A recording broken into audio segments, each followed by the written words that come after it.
I stared at the metal lockbox in my trembling hands, dirt still clinging to its edges, as my son's car disappeared down the dark lake road. Inside were documents that would change everything. If only I'd had the courage to look 6 months ago when Harold died. But David had been so convincing, so caring, so concerned about my fragile state of mind. If you're watching this, subscribe and let me know where you're watching from. My name is Eleanor Whitman, and at 67, I thought I knew my family. I thought the worst betrayal I'd face was losing my husband Harold to cancer last March. How wrong I was. The real betrayal was still breathing, still smiling at family dinners, still calling me Mom, while systematically destroying everything Harold had built for us. It started 2 hours ago, when I woke to the sound of shovels hitting dirt outside my lake house bedroom window. I'd come here to Lakeview Falls to escape the constant pressure from David and his wife Sarah about selling our family homes. They'd been relentless since Harold's funeral, always with that concerned tone that made me feel guilty for wanting to grieve in peace. Through the window, I watched my 42-year-old son and 38-year-old daughter-in-law working frantically by moonlight, digging a hole near the old oak tree. Sarah kept glancing toward the house nervously, while David wielded the shovel with grim determination. They thought I was asleep, thought I was the helpless widow who needed their guidance for everything from choosing breakfast cereal to managing finances. When they finally left an hour later, I waited another 30 minutes before creeping outside in my robe and slippers. The freshly turned earth was easy to spot, and it didn't take long to dig up what they'd buried. A metal lockbox sealed tight against moisture, hidden like stolen treasure. Now, I sat on my kitchen floor at 4 a.m., too shocked to move to a chair, staring at evidence of a deception so calculated it took my breath away. The documents inside weren't just damaging, they were explosive. Harold's real will, bearing a date 3 months after the one David had presented to the probate court. Bank statements showing transfers I'd never authorized, and photographs that made my blood run cold. But the item that shattered my world completely was a handwritten letter from my 16-year-old grandson Tyler, addressed to his grandfather Harold just weeks before Harold died. In it, Tyler confessed he'd accidentally overheard David and Sarah planning something terrible, something about making sure the old lady doesn't complicate things. The letter ended with Tyler begging his grandfather to protect me, not knowing Harold would be gone so soon. My hands shook as I realized Tyler must have tried to warn Harold, and now David and Sarah were disposing of evidence that could expose them. I'd always wondered why Tyler had become so distant since his grandfather's death, why he barely spoke at family gatherings anymore. Now I knew he'd been carrying this terrible secret, probably terrified of his own parents. As dawn began to creep through my kitchen windows, I made a decision that would have seemed impossible just hours ago. I wasn't going to be the grieving widow who quietly accepted whatever scraps her family threw her way. I was going to fight back. But first, I needed to understand exactly how deep this deception went, and that meant going back to the beginning, to the day Harold died and everything changed. 6 months ago, Harold drew his last breath while holding my hand in our bedroom, the same room where we'd whispered our dreams for 43 years. I thought that was the worst moment of my life. I was wrong. The worst was still coming, gift-wrapped in sympathy casseroles and false concern. The cancer had taken him slowly, giving us months to say goodbye. During those final weeks, Harold spent hours in his study, organizing papers and making arrangements. He was meticulous that way, always wanting to spare me unnecessary burdens. Or so I thought. "Ellie," he'd whispered the night before he died, his voice barely audible above the oxygen machine's steady hum. "There are things in my desk, important things.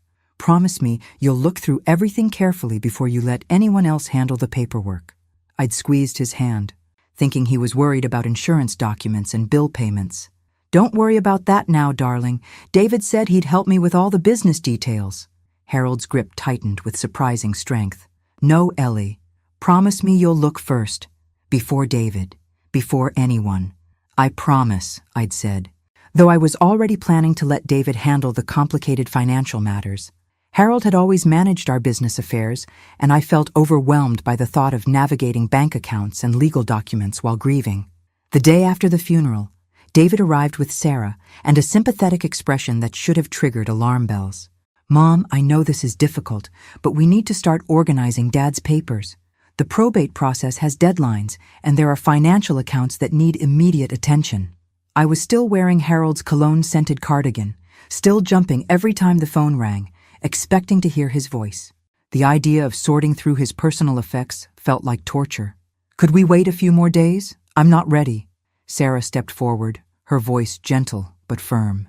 "Eleanor, I know it hurts, but delaying these things only makes them harder. David took time off work to help. We should take advantage of that." They meant well, I told myself. They were trying to protect me from additional stress during an impossible time. So I surrendered Harold's study to them, grateful to avoid the pain of touching his personal belongings. For 3 days, they worked methodically through filing cabinets and desk drawers while I stayed in the living room, accepting condolence calls and trying to plan a life without my anchor. When David emerged with Harold's will and a stack of financial documents, I trusted his summary without question. "Everything's pretty straightforward, Mom. Dad left the house to you, of course, and his retirement accounts. There are some investment portfolios that we'll need to review with the financial advisor. The lake house will need some legal work.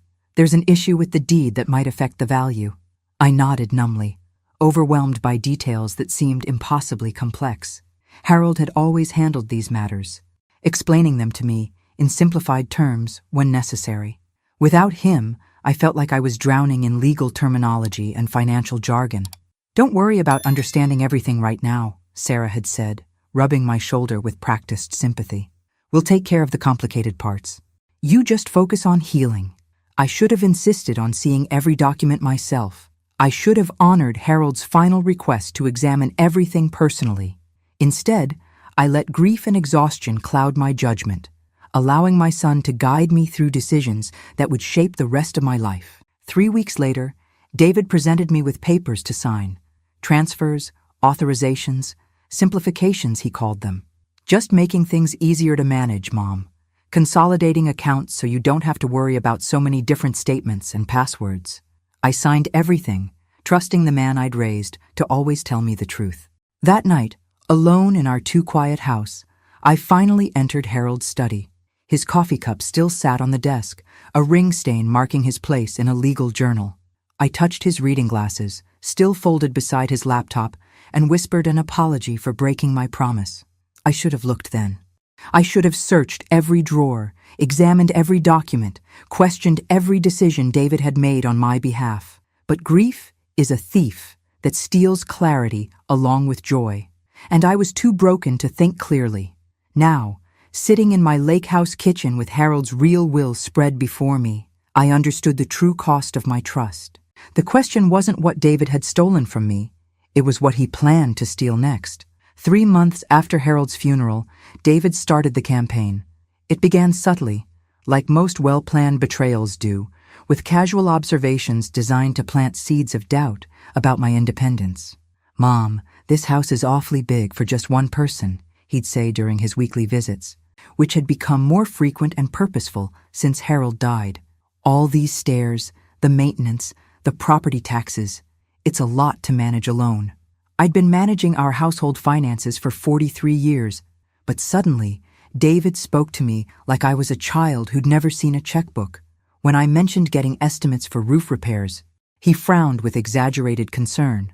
"Are you sure you want to invest that kind of money in a house this old? It might be throwing good money after bad." Sarah was even more direct.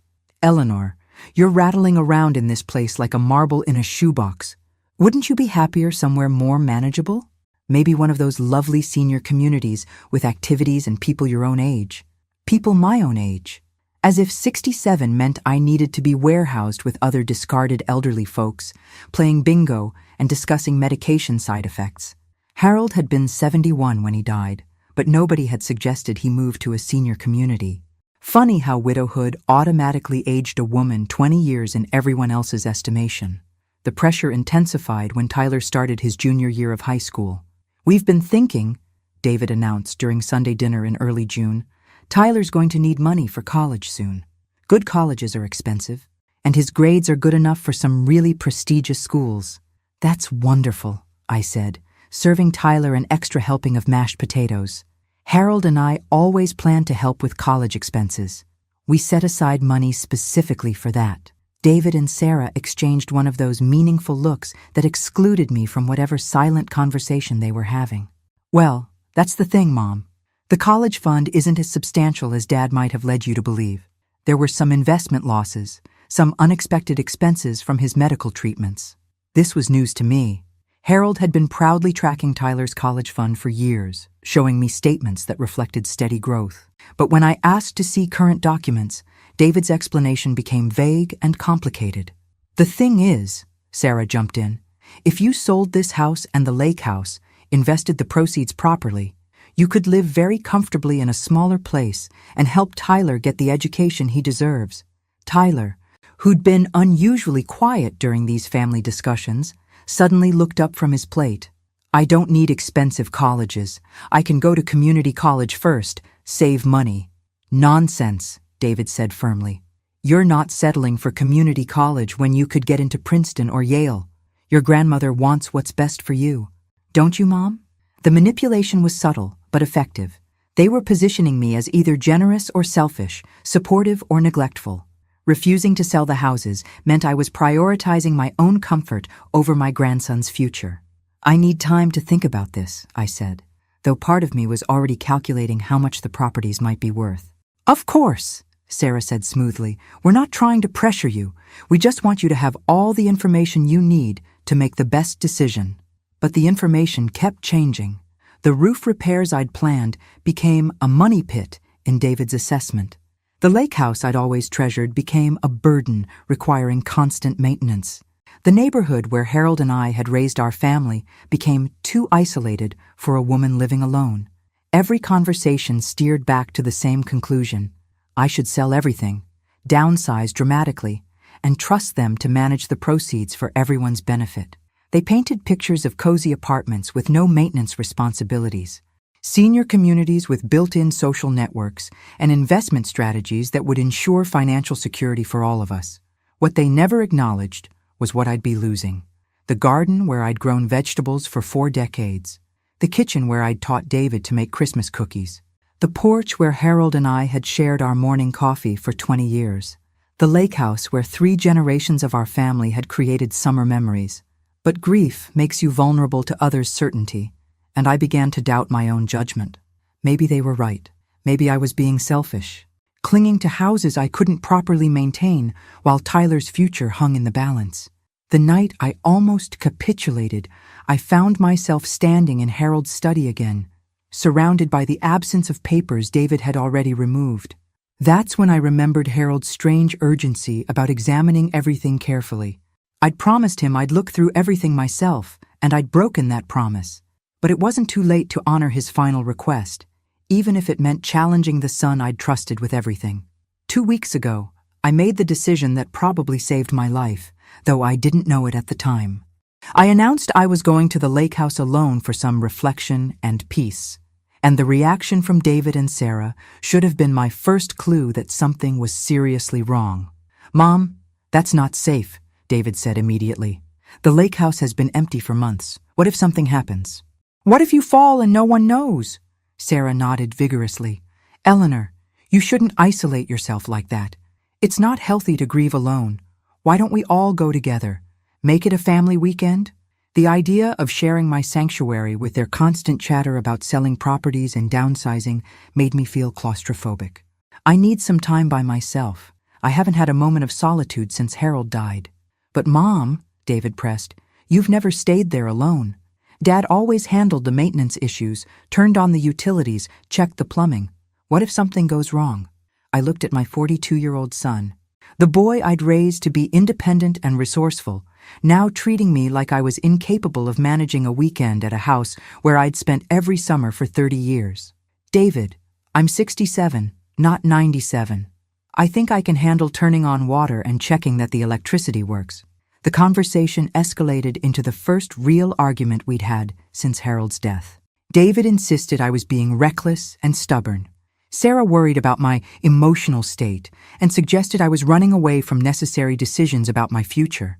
Tyler, who'd been quietly doing homework at the kitchen table, finally looked up. "Maybe Grandma just wants some space to think," he said quietly. "Everyone needs that sometimes." David rounded on his son with unexpected sharpness. "Tyler, this isn't your concern. Your grandmother is going through a difficult time and needs family support, not encouragement to isolate herself." Something in Tyler's expression shifted, a careful blankness that reminded me of how I'd learned to look when David was in one of his controlling moods. My grandson glanced at me, then quickly away, but not before I caught something that looked like worry in his eyes. "I'm leaving tomorrow morning," I announced, standing up to end the discussion. "I'll call you when I get there so you know I arrived safely, and I'll be back Sunday evening." "This is a mistake." "Mom?" David said, his voice tight with frustration. "You're not thinking clearly." As I prepared to leave the next morning, packing comfortable clothes and my favorite books, I felt a mixture of liberation and apprehension. I hadn't been truly alone since Harold's diagnosis 2 years ago. There had always been medical appointments, treatment schedules, family obligations, and after his death, an endless stream of well-meaning visitors who seemed to think silence was dangerous for widows. The drive to Lake Michigan took 3 hours, and with each mile I felt tension leaving my shoulders. The lake house sat on 2 acres of wooded property with 200 feet of private shoreline. Harold had bought it 40 years ago when David was barely 2, back when lakefront property was affordable for a middle-class engineer and his teacher wife. The house itself was modest: 2 bedrooms, 1 bathroom, a great room with a stone fireplace, and a kitchen with windows overlooking the water. But it was our sanctuary, the place where we'd escaped work pressures and parenting stress, where we'd reconnected with each other and with the natural world. As I unlocked the front door, I was hit by the familiar smell of cedar and lake air, tinged now with the mustiness of a house closed up too long. Harold's fishing poles still hung on the wall hooks. His favorite coffee mug sat in the dish drainer where I'd left it after washing it the last morning we were here together. I spent the first day simply being. I sat on the deck, watching boats move across the lake. I walked the shoreline, collecting smooth stones. I made simple meals and ate them in peaceful silence. For the first time in months, I felt like myself again. Not the grieving widow everyone expected me to be. Not the burden David and Sarah saw when they looked at me. That evening, I called David as promised. "I'm here safely. The house is fine. And I'm fine." "Good," he said, though his voice carried an edge of continued disapproval. "Sarah and I were thinking we might drive up tomorrow evening, bring you some groceries, check on things." "That's not necessary. I bought everything I need." "Mom, we worry about you being there alone. What if—" "David," I interrupted, surprising both of us with the firmness in my voice. "I need this time. Please respect that." After hanging up, I made another decision that turned out to be crucial. I turned off my phone. For the first time since Harold's death, I was completely unreachable, completely disconnected from everyone else's expectations and demands. I had no way of knowing that within 24 hours, that decision would probably save me from becoming another statistic, an elderly widow whose convenient accident eliminated complications for her loving family. The morning after I discovered what David and Sarah had buried, I stood in my kitchen holding evidence of betrayal so profound it made my knees weak. But along with the shock came something I hadn't felt in months: clarity. Harold's voice echoed in my memory. "Look through everything carefully before you let anyone else handle the paperwork." He'd known.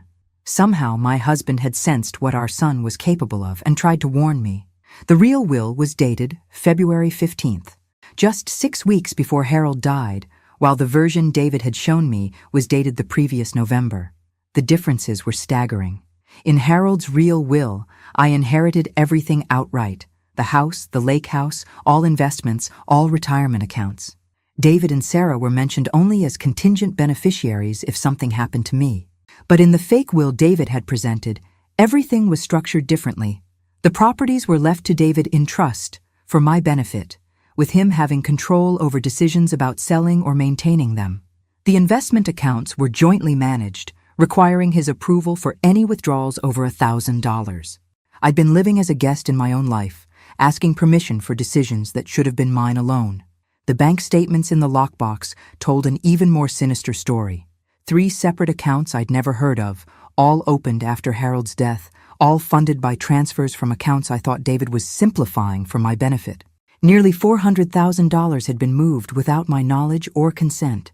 But it was Tyler's letter that broke my heart completely. Written in the careful handwriting of a boy trying to be a man, it laid out everything he'd overheard during a late-night conversation between his parents. "Dear Grandpa," the letter began, "I don't know who else to tell, and I'm scared if I say anything, Mom and Dad will get in trouble. But I heard them talking about Grandma, and I think she's in danger." Tyler described overhearing David and Sarah discussing how to handle the Eleanor problem after Harold died, how they planned to present a modified will that would give David control over the properties, how they'd gradually convince me to sell everything, using Tyler's college expenses as leverage. But the most chilling part was Tyler's account of a conversation about what to do if I ever discovered their deception. Dad said if Grandma ever figured things out, accidents happen to old people all the time, especially ones living alone in big houses or isolated lake houses. The letter was dated just 2 weeks before Harold's death. My grandson had been carrying this terrible knowledge for 6 months, watching his parents manipulate me while knowing what they were truly capable of. I had to call Tyler, but first I needed to secure this evidence somewhere David couldn't reach it. I drove to the small town 20 minutes from the lake house and rented a safety deposit box at the local bank, placing copies of everything inside. The originals went into a manila envelope addressed to my longtime friend Margaret, with instructions to open it if anything happened to me. Back at the lake house, I finally turned my phone back on. 17 missed calls from David, 12 from Sarah, and 3 voicemails with increasingly frantic tones. "Mom, please call us back. We're worried sick. This isn't like you to disappear like this." But there was also one text message from Tyler, sent at 3 a.m. "Grandma, are you okay? Dad and Mom went out late last night and came back really upset. Please be careful." My hands shook as I called him, praying he'd answer before his parents realized I was trying to contact him. "Grandma?" Tyler's voice was barely a whisper. "Tyler, sweetheart. I'm fine, but I need to ask you something very important. The letter you wrote to Grandpa before he died. Do you remember what you wrote?" Silence stretched between us for so long I thought the call had dropped. Finally, Tyler spoke, his voice thick with tears. "You found it. They went to get it last night, didn't they? I knew they would eventually. Tyler, what you overheard, what you tried to warn Grandpa about, is it still happening? Grandma, you have to get away from there. Dad's been planning this for months. He says you're going to have an accident at the lake house because you're too stubborn to listen to reason about selling it." The words hit me like ice water. David hadn't just been pressuring me to sell the properties. He'd been planning to eliminate me as an obstacle. "Tyler, I need you to listen carefully. Can you get away from your parents for a few hours today without them suspecting anything?" "I think so. I'm supposed to go to soccer practice after school." "Skip practice. Meet me at the Riverside Diner on Highway 32 at 4 o'clock. Don't tell anyone where you're going." After hanging up, I looked around the lake house with new eyes. Every isolated corner, every steep staircase, every spot where an elderly woman might plausibly have a fatal accident. David had been planning this place to be my tomb, but instead, it was going to be the site of our family's reckoning. At the Riverside Diner, Tyler slumped across from me in a corner booth, looking older than his 16 years. The boy who used to chatter excitedly about school and sports sat picking at a hamburger he hadn't ordered, while I tried to process how my own son had terrorized his child into becoming an accomplice to potential murder. "Grandma, I've been so scared," Tyler whispered, glancing toward the door every few seconds. "I wanted to warn you after Grandpa died, but Dad said if I ever mentioned what I heard, he'd make sure I never saw you again. He said you were getting old and confused, and that people might not believe me anyway." The manipulation was breathtaking in its cruelty. David had isolated Tyler from the one person who could have helped him, turning the boy's love for me into a weapon against both of us. "Tell me everything, sweetheart. Start from the beginning." Tyler's story unfolded like a nightmare. He'd been sick with strep throat the night he overheard the conversation, staying home while his parents thought he was asleep. David and Sarah had been in the kitchen, voices low but urgent, discussing what Tyler called the plan. "Mom said you were more stubborn than they expected, that you weren't automatically agreeing to sell the houses like they thought you would." Dad was angry because he'd already started spending the money. What money? From your accounts. He showed Mom bank statements and said he'd moved money around to make investments, but that if you ever hired your own lawyer or accountant, they'd be in huge trouble. This explained David's increasingly frantic pressure about the properties. He wasn't just planning for future theft. He'd already stolen from me and needed to cover his tracks before I discovered the missing funds. Dad said the problem was you were healthier than most widows your age, that you could live another 20 years and complicate everything. Mom suggested maybe you could have an accident, something that looked natural. Tyler's voice cracked as he continued. Dad liked that idea. He said old people fall down stairs all the time or have accidents at lake houses because they're trying to do things they used to do when their husbands were alive to help them. The casual way my son had discussed my murder made my blood run cold. This wasn't a desperate decision born from financial pressure. This was calculated planning by people who saw me as an inconvenient obstacle to their inheritance. Tyler, when you wrote to Grandpa, did he ever respond? Kind of. He started asking me weird questions about Mom and Dad, about their money situation, about whether I ever heard them fighting about bills. I think he was investigating, but then he got sicker and... Tyler's voice trailed off. The pieces clicked together. Harold had sensed something was wrong and started digging deeper into David's activities. That's when he'd created the new will, the real will, leaving everything directly to me without David's involvement. Harold had been protecting me even as cancer was stealing his strength. Grandma, there's something else. Last month, Dad started talking about the lake house again, saying maybe you'd finally agree to sell it if you had a bad experience there. He and Mom have been Googling things about accidents and how investigations work when old people die alone. I gripped Tyler's hand across the table. Sweetheart, you probably saved my life by writing that letter. Grandpa made sure I'd find it when I needed it most. What are we going to do? Dad will know I talked to you. He always knows everything. Looking at my grandson's frightened face, I felt rage replace fear. David and Sarah hadn't just betrayed me. They'd traumatized a child, forced him to carry adult secrets and adult terror. They'd poisoned his sense of safety within his own family. Tyler, I want you to go home and act completely normal. Don't mention seeing me. Don't ask any questions about last night. Just be a regular teenager worried about homework and soccer practice. But what if Dad? Your father isn't going to hurt you, because I'm going to give him much bigger problems to worry about.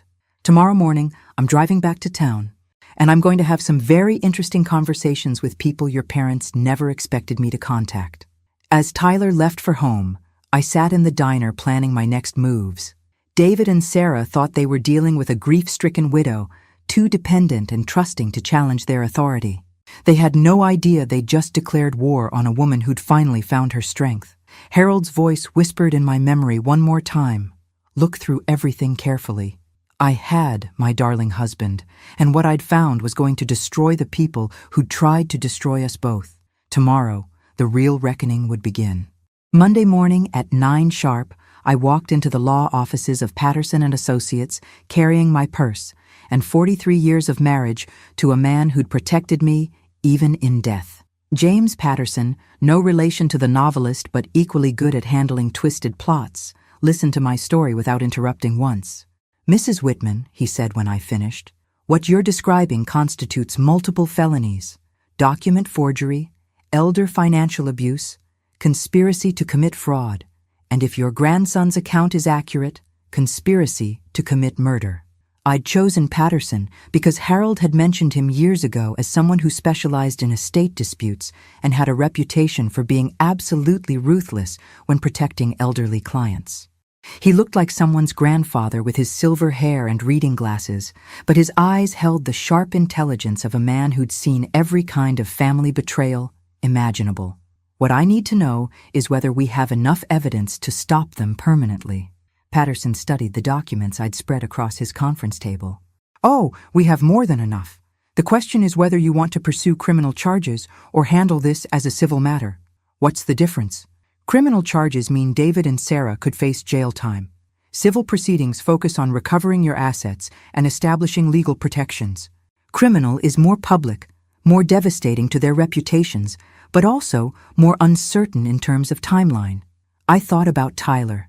terrified and carrying secrets that should never burden a child. I thought about Harold, spending his final weeks trying to protect me from our own son. I thought about myself, nearly murdered for the crime of being inconveniently healthy. I want to do both. I want them arrested, and I want every penny they stole returned with interest. Patterson smiled, and it wasn't entirely pleasant. Mrs. Whitman, I think we're going to get along very well. Now, before we contact law enforcement, I need you to do something that might feel counterintuitive. I want you to go home and act completely normal. Normal? Don't confront them about what you've discovered. Don't change your routine. Act like the grieving widow they expect you to be. Let them think their midnight burial mission was successful. He pulled out a recording device, smaller than a credit card. However, I want you to wear this during any conversations with David or Sarah. If they discuss their plans for you, either past or future, we want it documented. The device felt cold against my palm. You want me to spy on my own family. Mrs. Whitman, your family has been planning to murder you for financial gain. At this point, protecting yourself isn't spying. It's survival. That afternoon, I drove home from the lake house, called David to let him know I'd returned safely, and invited him and Sarah for dinner the following evening. My voice carried just the right note of lonely vulnerability. That's wonderful. Mom, David said, relief evident in his tone. We missed you. Sarah was worried sick. I spent Tuesday preparing Harold's favorite meal, pot roast with vegetables, homemade rolls, and apple pie. The irony wasn't lost on me that I was cooking my husband's favorites for the people who'd stolen his final gift to me. When David and Sarah arrived, they seemed unusually relaxed, almost cheerful. David actually hugged me, something he'd rarely done since adolescence. You look rested, Mom. The lake house was good for you. It was peaceful, I agreed, activating the recording device Patterson had given me. Very quiet. Sometimes you don't realize how much you need solitude until you have it. Over dinner, they returned to their familiar theme with renewed enthusiasm. Sarah mentioned touring a lovely senior community that had activities and social opportunities. David had information about a financial advisor who specialized in helping elderly clients maximize their retirement security. The thing is, Mom, David said, cutting into his pot roast, the real estate market is really strong right now. If you're going to sell, this is the perfect time. Sell? Well, we've been thinking. After your weekend alone at the lake house, you must have realized how isolated it is. What if something had happened? What if you'd fallen or had a medical emergency? Sarah nodded earnestly. We were so worried, Eleanor. 3 days without hearing from you properly. It really drove home how vulnerable you are in these big, empty houses. They painted their concerns so skillfully that if I hadn't known the truth, I might have been touched by their caring. Instead, I watched my son manipulate me with the same casual expertise he'd probably use to sell insurance to unwilling customers. I suppose you're right, I said slowly. I did feel rather isolated there. David leaned forward, sensing victory. Exactly. And the house here is just as problematic as all these stairs, this big yard to maintain. You could have a nice apartment, Mom, something modern and safe, with neighbors close by. What about Tyler's college fund? I asked. Would selling the houses generate enough to help with that? The look that passed between David and Sarah was so quick I might have missed it if I hadn't been watching for it. Sarah's hand briefly touched David's arm under the table. Actually, Mom, Tyler's grades haven't been as strong as we hoped. He might not qualify for the kind of schools we were considering. This was news to me. Tyler had been an honor student since middle school. What happened to his grades? Oh, you know how teenagers are, David said vaguely. Distracted by video games and social media. Maybe community college would be a better fit anyway. I realized with growing horror that they'd already written off Tyler's education, probably planning to keep the money that was supposed to secure his future. Their theft wasn't just from me. They were stealing from their own son. After they left, I sat in my quiet kitchen and called Patterson's emergency number. They're accelerating their timeline, I told him. Something about my lake house trip spooked them. They want everything sold and settled as quickly as possible. Good, Patterson said grimly. Desperate people make mistakes, and we're going to catch every single one. Wednesday morning brought the knock on my door that would shatter my family forever. I opened it to find 2 FBI agents, a state police detective, and James Patterson, all wearing expressions that meant business. "Mrs. Whitman," Agent Rebecca Martinez said, showing her credentials. "We have a warrant to search these premises for evidence related to financial crimes and conspiracy charges. We also have arrest warrants for David Michael Whitman and Sarah Catherine Whitman." I stepped aside to let them in, though my hands were shaking. Despite everything I knew, seeing federal agents in my living room made the nightmare feel suddenly, devastatingly real. Patterson touched my arm gently. "Eleanor, they found additional evidence when they searched David's home this morning. The scope of this goes beyond what we originally discovered." "What kind of additional evidence?" Agent Martinez answered. "Computer records showing extensive research into methods of elderly death that wouldn't trigger investigations. Internet searches for untraceable poisons, accident scenarios, and legal precedents for contesting elderly suicides." My legs gave out, and I sank into Harold's old armchair. Suicide? They'd developed a backup plan in case staging an accident proved too difficult. "Your son researched how to make murder look like depression-related suicide by an elderly widow." Detective Williams, a woman about my age with kind eyes and steel in her voice, knelt beside my chair. "Mrs. Whitman, we found Tyler's original letter to his grandfather, and we found your son's response to discovering it." David knew Tyler had written to Harold? "He found the letter among your husband's papers after the funeral. But instead of destroying it, he kept it, probably as insurance in case Tyler ever tried to tell anyone what he'd overheard." They showed me printouts of text messages between David and Sarah, discussing whether Tyler needed to be handled as a potential problem. The casual way they discussed frightening their own child into silence made me physically ill. "Where are they now?" I asked. "David was arrested at his office an hour ago. Sarah was taken into custody at their home. Tyler is with Child Protective Services temporarily, until we can determine the safest placement for him." "I want him here," I said immediately. "Tyler should be with family who actually love him." Patterson nodded. "We'll arrange that, Eleanor. But first, we need to finish documenting everything they took from you." The search of my house revealed David's methodical theft went far beyond what I'd discovered in the lockbox. They found Harold's personal computer, which David had claimed was broken and unusable. Harold's financial records, which David said had been destroyed in a water leak. Even Harold's watch and wedding ring, which David claimed had been buried with his father but had actually been sold to fund their lifestyle. But the most devastating discovery was Harold's medical records, which revealed something David and Sarah couldn't have known when they made their plans. Harold hadn't just suspected their intentions. He'd been gathering evidence against them for months before his death. "Your husband contacted the FBI 6 weeks before he died," Agent Martinez explained. "He suspected financial irregularities and wanted to ensure your protection after his death. He'd been documenting suspicious conversations, unusual interest in his business affairs, and David's attempts to gain access to accounts that should have been private. Harold had died knowing his son was planning to betray us, but he'd also died knowing I would have the protection and evidence I needed to survive that betrayal. Even facing his own mortality, my husband had been 3 steps ahead of the people who thought they could outsmart him." That evening, Tyler arrived with a social worker and a small suitcase, looking younger than his 16 years and older than he should ever have needed to be. "Grandma," he whispered as I hugged him, "I'm sorry I didn't tell you sooner. I was so scared."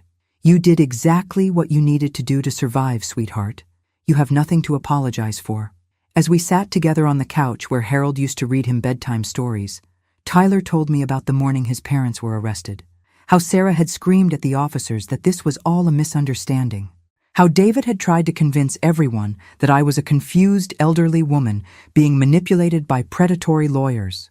Dad kept saying you were senile, that you couldn't be trusted to make your own decisions. Even when they were putting handcuffs on him, he was telling the agents that you needed psychiatric evaluation. David's final insult was trying to paint me as incompetent while he was being arrested for planning my murder. Some things, I realized, never change. But looking at Tyler's relieved face, seeing him safe and free to tell the truth for the first time in months, I felt something I hadn't experienced since Harold's diagnosis: hope for the future. The preliminary hearing was scheduled for Friday morning, and James Patterson warned me it would be brutal. "David and Sarah have hired excellent attorneys who are going to try every possible defense. They'll claim you're mentally incompetent, that Tyler's statements are unreliable adolescent fantasy, that Harold was paranoid in his final weeks. But I wasn't prepared for the actual viciousness of their attack on my character and sanity. Sarah's attorney, a sharp-faced woman named Jennifer Hartley, painted me as a delusional widow whose grief had warped her perception of reality. She claimed I'd misinterpreted normal family concern as sinister plotting, that I'd imagined threats where none existed. Mrs. Whitman's behavior since her husband's death has become increasingly erratic, Hartley argued. Her decision to disappear to an isolated lake house without informing her family demonstrates a concerning detachment from reality. Her accusations against her own son stem from an elderly woman's paranoid fears about losing her independence. David's attorney, a distinguished man who radiated false sincerity, took a different approach. He portrayed David as a devoted son trying to protect an aging mother who couldn't accept her diminished capabilities. David Whitman has done nothing but try to ensure his mother's safety and financial security. Every action he took was in consultation with financial advisors and attorneys, following proper legal channels. Mrs. Whitman's current allegations are the product of manipulation by lawyers who smell a lucrative elder law case. Sitting in that courtroom, listening to my own family's attorneys systematically dismantle my credibility, I felt the familiar weight of being dismissed as a hysterical old woman. For a moment, doubt crept in. Was I overreacting? Had grief clouded my judgment? Then Tyler took the stand. My 16-year-old grandson sat straight in the witness chair and calmly, clearly, devastatingly recounted exactly what he'd heard his parents planning. When Sarah's attorney tried to rattle him by suggesting he'd misunderstood adult conversations, Tyler looked her in the eye and said, "Ma'am, I've been listening to my parents talk about money my whole life. I know the difference between discussing bills and planning someone's death." The courtroom went silent. When David's attorney suggested Tyler might be angry with his parents for normal teenage reasons, Tyler's response was even more damaging. "Sir, I love my parents. That's why this has been so hard. But I love my grandmother more than I love keeping family secrets that could get her killed." But the moment that sealed David and Sarah's fate came when the prosecutor played recordings from Harold's hidden security system. My husband, brilliant even in his final weeks, had installed voice-activated recording devices in his study after becoming suspicious of David's frequent visits to help with paperwork. The recording was crystal clear. David and Sarah discussing how to modify Harold's will, how to gain control of the financial accounts, and yes, how to ensure I wouldn't live long enough to discover their theft. "The old man's taking forever to die," David's voice filled the courtroom. "If this drags on much longer, Mom might start asking questions about why we need so many documents signed." Sarah's response was equally damning. "Maybe after he's gone, we can encourage her to take some risks. Old women fall downstairs all the time, especially when they're living alone in houses that are too big for them." David's face went white as his own words condemned him. Sarah started crying, but not the tears of remorse.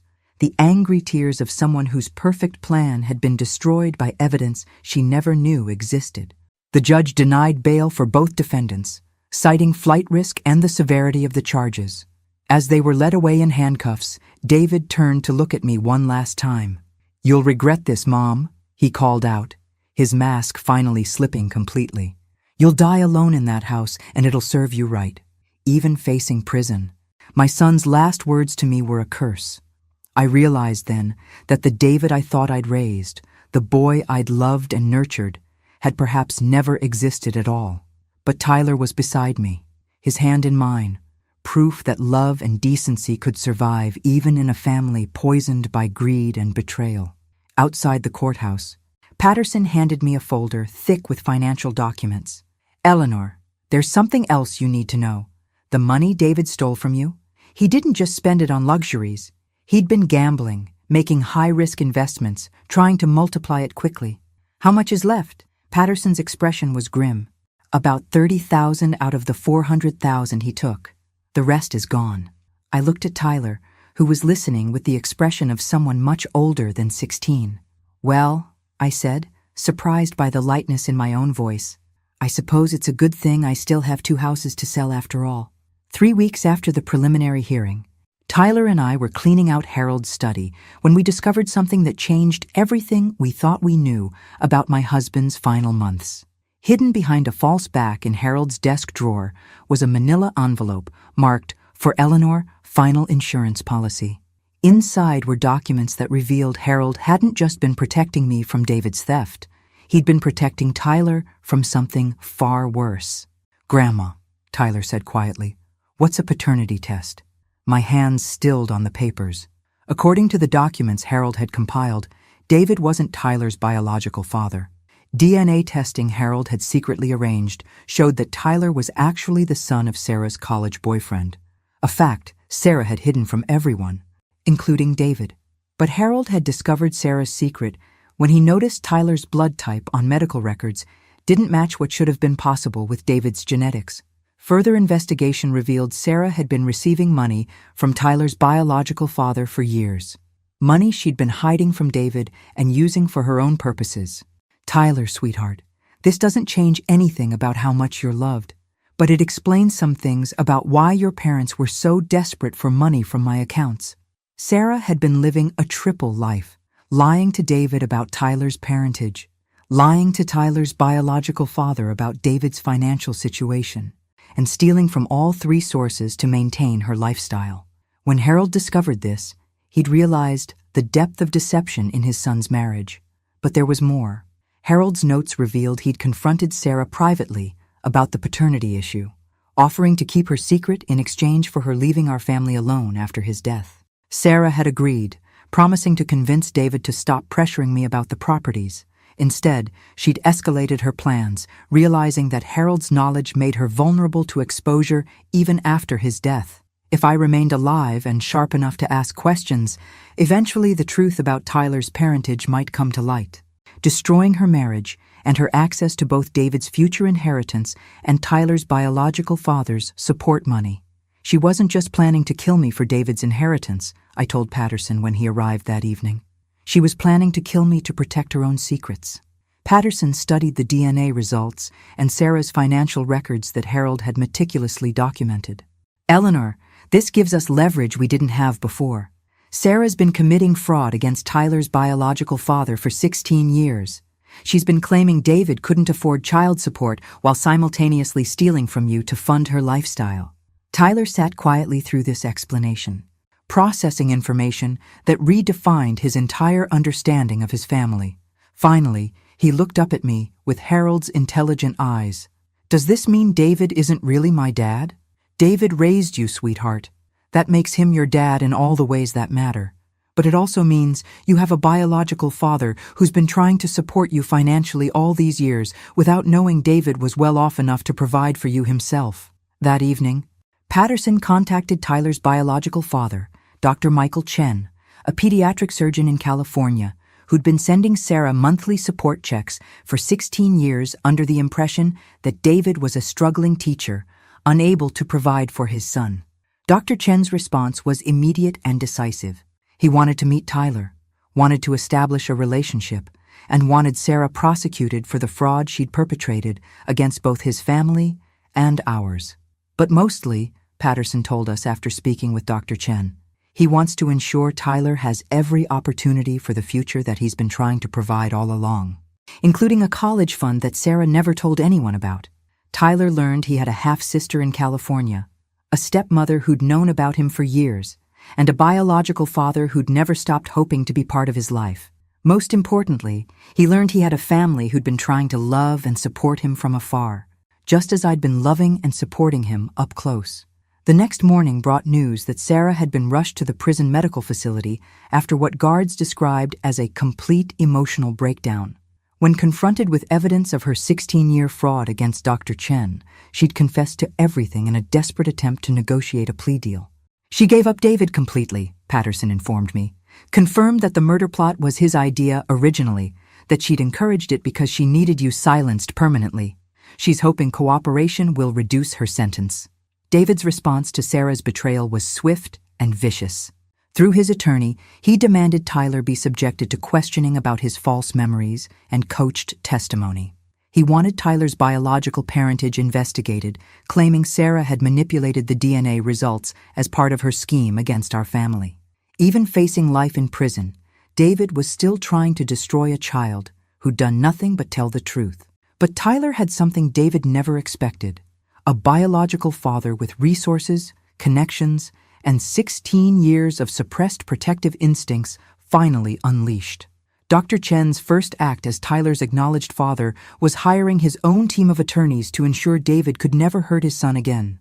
6 months later, I stood in the kitchen of my downsized house, not because David and Sarah had forced me to sell, but because I'd chosen to buy something smaller and more manageable for an active 70-year-old woman with a busy life ahead of her. Tyler lived with me full-time now, though he spent summers in California with Dr.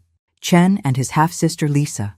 The boy who'd been silent and withdrawn at family dinners was now a confident young man planning to study pre-med, following in his biological father's footsteps. David had been sentenced to 15 years for elder financial abuse, fraud, and conspiracy to commit murder. Sarah received 12 years after her cooperation and testimony. Both would be eligible for parole in 7 years, assuming good behavior. I'd recovered most of my stolen money through asset seizures and insurance claims. The life insurance policy Harold had secretly increased just before his death ensured that even with David's gambling losses, Tyler and I were financially secure, but the real treasure had been Harold's final gift to both of us: the truth. Tyler was frosting a birthday cake when the doorbell rang. Through the window, I saw a familiar figure that made my heart skip, not with fear this time, but with surprise. Jennifer Hartley, Sarah's former attorney, stood on my porch looking nothing like the sharp-faced woman who'd tried to destroy my credibility in court. "Mrs. Whitman," she said when I opened the door, "I hope you'll forgive the intrusion. I have something that belongs to you." She handed me a sealed envelope marked with Harold's handwriting. "For Eleanor's 68th birthday. Your husband gave this to me 2 years ago with specific instructions. He said if anything ever happened to him under suspicious circumstances, I should ensure you receive this on your 68th birthday, which is today." Inside was a letter in Harold's careful script, written when he was still healthy, still planning for a future he somehow knew might be cut short. "My dearest Eleanor," the letter began, "if you're reading this, then the worst has happened, but you've survived it. I always knew you were stronger than you realized, stronger than I probably ever told you often enough." Harold had written about his pride in our marriage, his love for our life together, and his absolute confidence that I would find happiness and purpose beyond grief. But the final paragraph took my breath away. "I've arranged for one final surprise, my darling.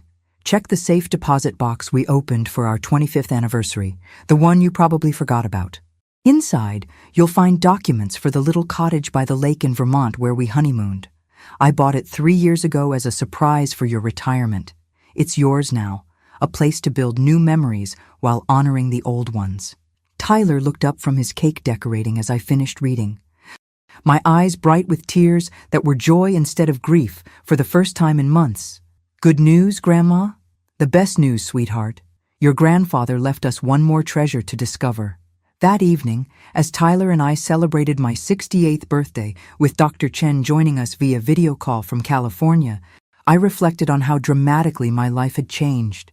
I'd lost the son I thought I'd raised, but I'd gained custody of a grandson I was truly able to protect.